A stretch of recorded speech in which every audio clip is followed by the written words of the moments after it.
You know what it is?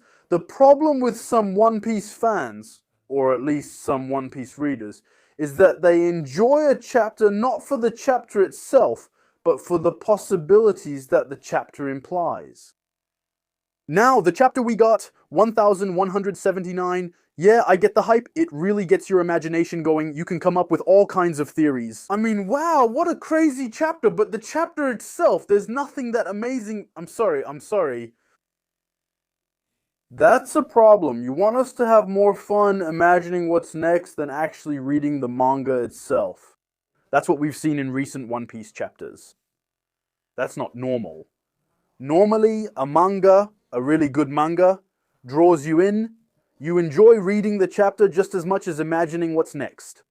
I feel like all the enjoyment of this chapter is in the, oh, what's going to happen next? That's a problem. I think it's a problem, but, well, maybe I'm the one who's dumb. It's possible, you know, maybe my perspective isn't right, I don't know. Anyway, for me, this chapter, I'm sorry, I didn't feel anything. I don't know what's going on, I don't know. Maybe I'm depressed, I don't know. I read the chapter, I snorted, I was like, yeah, well... That should have been the moment. That should have been one of those moments, you know, the last time I really got chills. Damn, I just read something amazing. It was during Roger's flashback in Wano. When you have the flashback about the life of, what's his name again? Oden! And then you see at one point we get a close-up of the One Piece and you see Roger laughing and you're like, oh! That's when you get chills. That's the epic moment, so to speak. The face reveal, as we say now, of IMU. Nerona should have, in my opinion, should have gone for something like that.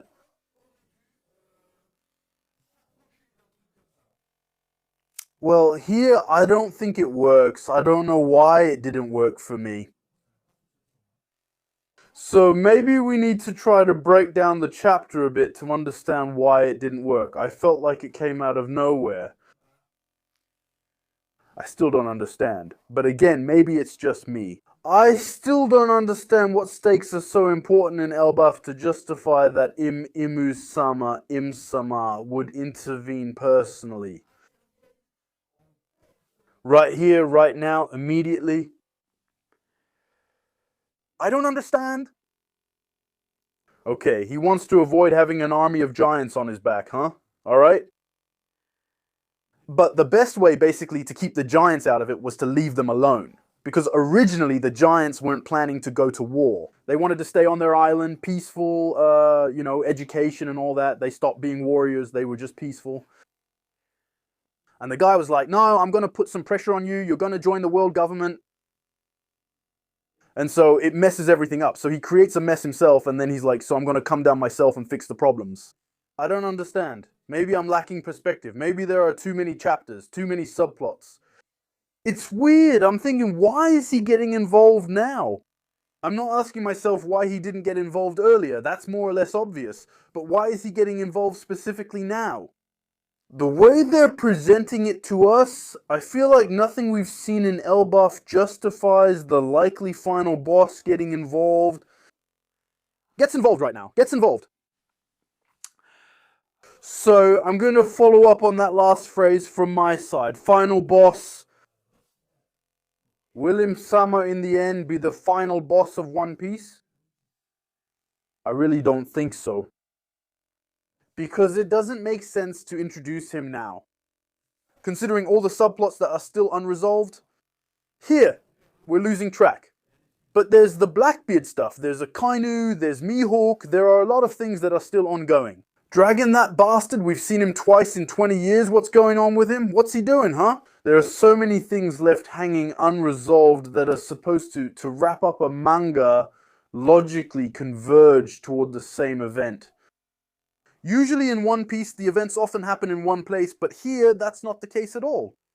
And all of a sudden, the big boss comes down. It's very strange. It's really, really strange. Since One Piece discussions always involve speculation, let's speculate about the future. What's the point of bringing the big boss down here, who has been presented as such for a long time? The king of the world then comes down to Earth to fight, apparently, because that's his goal, to fight Nika, that is Loki. Why is he coming down now? Well, it's to show who's the boss. And a monumental beating for everyone, so we know we're not here to mess around.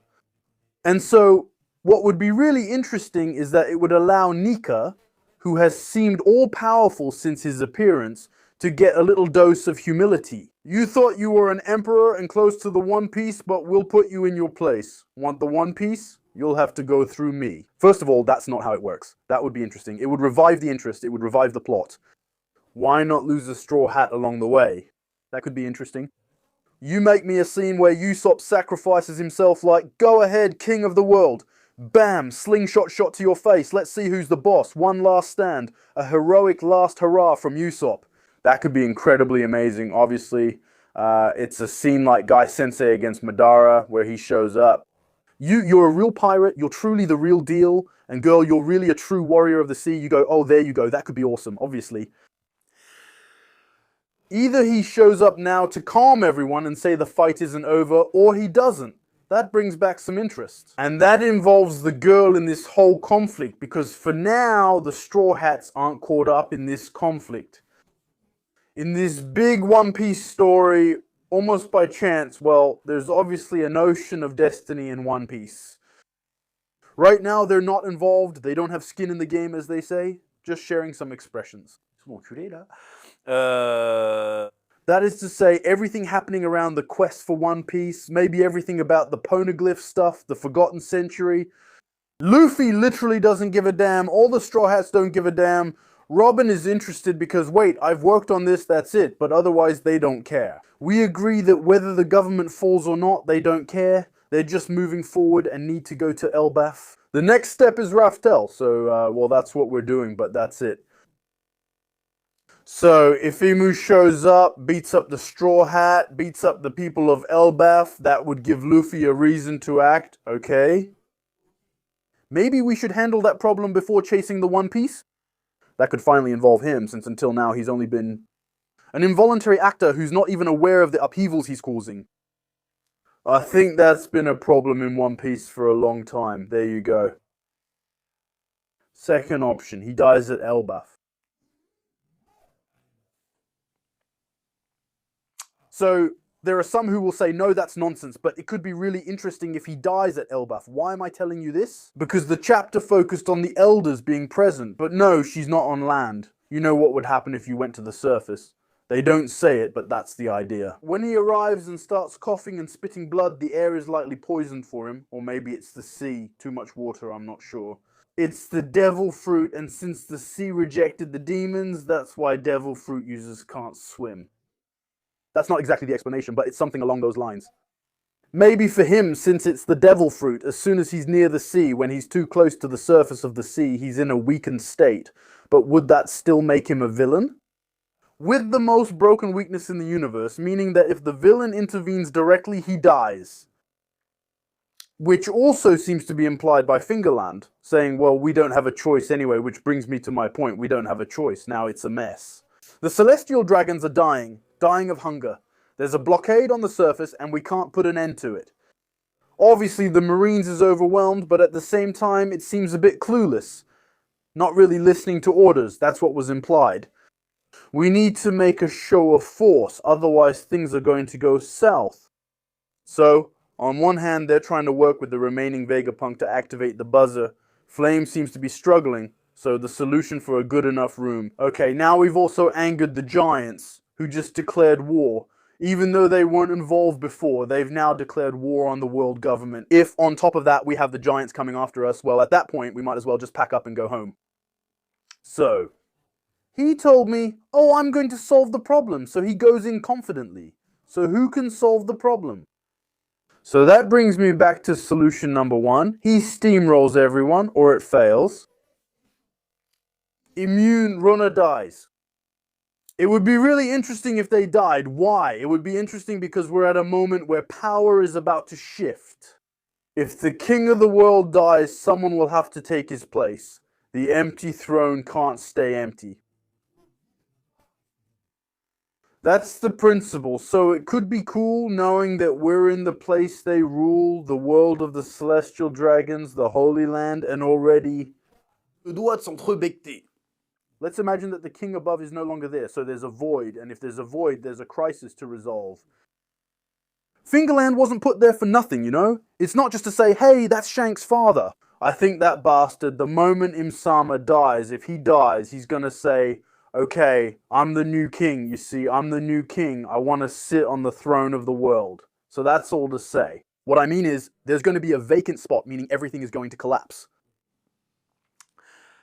The elders will fight each other, and the celestial dragons will too, because they won't have anything left to eat, so they'll end up tearing each other apart. That means there will be no more world government. The world government is going to implode. So who's going to become the new king of the world? And then all of a sudden, total war, because there are those who want to become king of the world. There you go, there's Dragon. He doesn't want to become king of the world, but he's in the world one. Now he'll have a great opportunity since there won't be more pregnancies.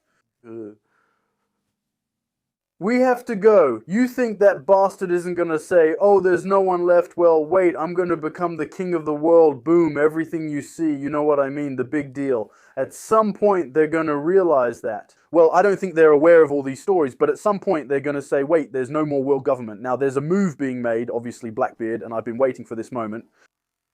So it could be really interesting if Imsama dies now and he's not the final boss.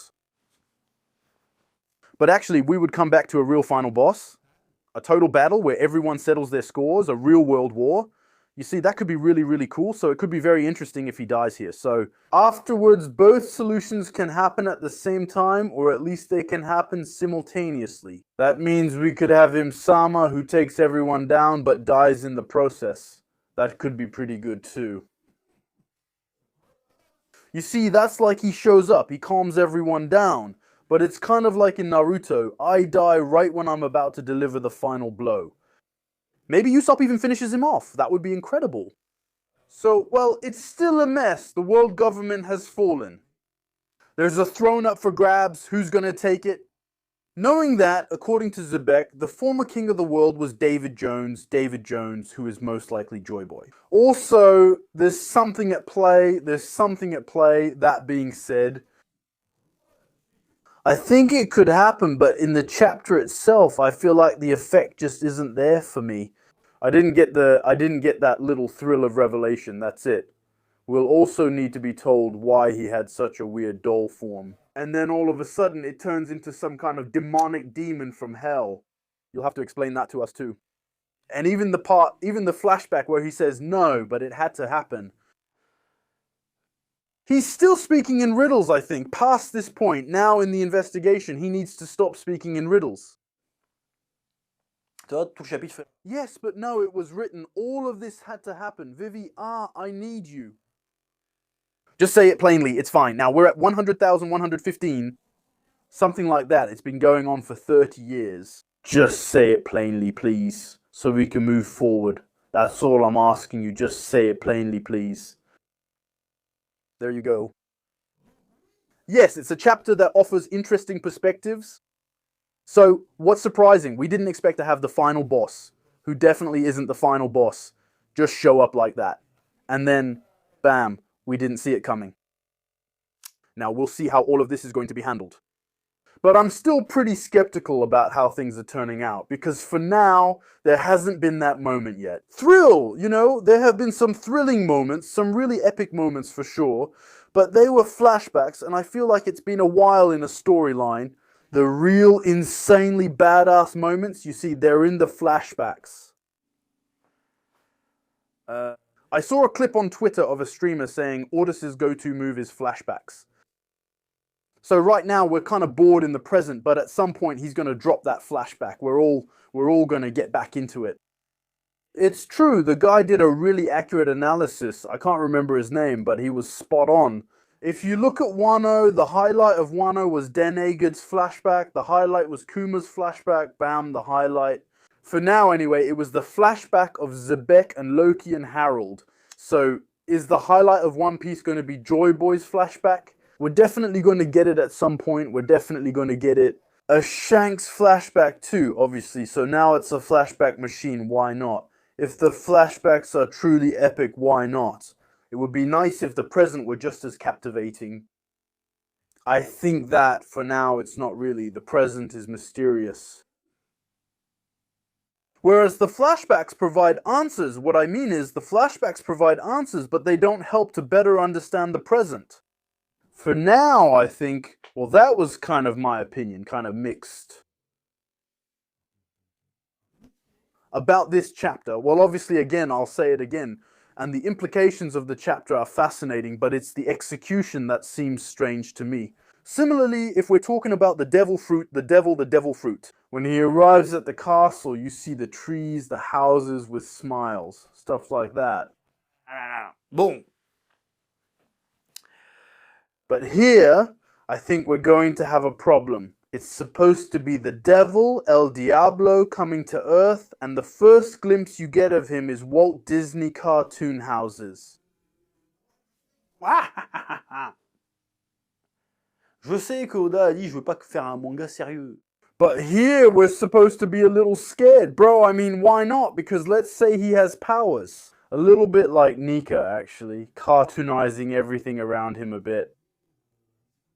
It really has to be in a scary way. Okay, we see cartoon houses, but underneath that, he has to do something genuinely frightening. Tackloaf, he's not like you people. He's not here to mess around. He doesn't have old blood. He has 5 minutes to screw everything up. He has to do that. He has to do that underneath it all. Make me a character like the Mask from the comics. I'm not talking about Jim Carrey, but the comics, the Mask. He's scary. Damn, there, I'm okay. You do something like that for me, I'm okay. But if you do something again, yeah, put, and we do it. No coffee at the cutting edge. I ate some. I ate meat. Watch out, Pop. And I'm gonna tell you, go screw yourself. No, there, that's what needs to be done. What happens after that, one way or another, has to be traumatic.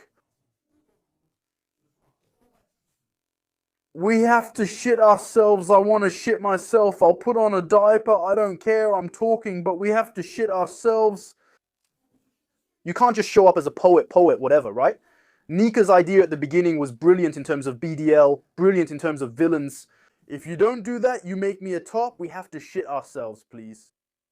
Anyway, that's pretty much all I have to say about this chapter. I'll let you tell me what you thought about it in the comments. I think what I said isn't crazy, and it's not over the top either. Well, I didn't even talk about the paneling, really. I didn't even mention the paneling. We could have talked about the paneling, even about the drawing itself. We're going to be actors for a long time with me. I've been saying it for years, so it's nothing new, but honestly, Did anyone manage to figure out the panel where he's on the roof? I don't even understand what I'm looking at. Anyway, I didn't even comment on the design itself. I honestly don't really care about the design. Honestly, we'll see what they do with it. But there you go. Anyway, that's all I had to say about chapter 1779. 1179, sorry. I'll see you again for chapter 1180, right? Meanwhile, I'll get insulted, but it's no big deal. Share your thoughts in the comments, and I'll see you soon on Spatchel Bros for more videos.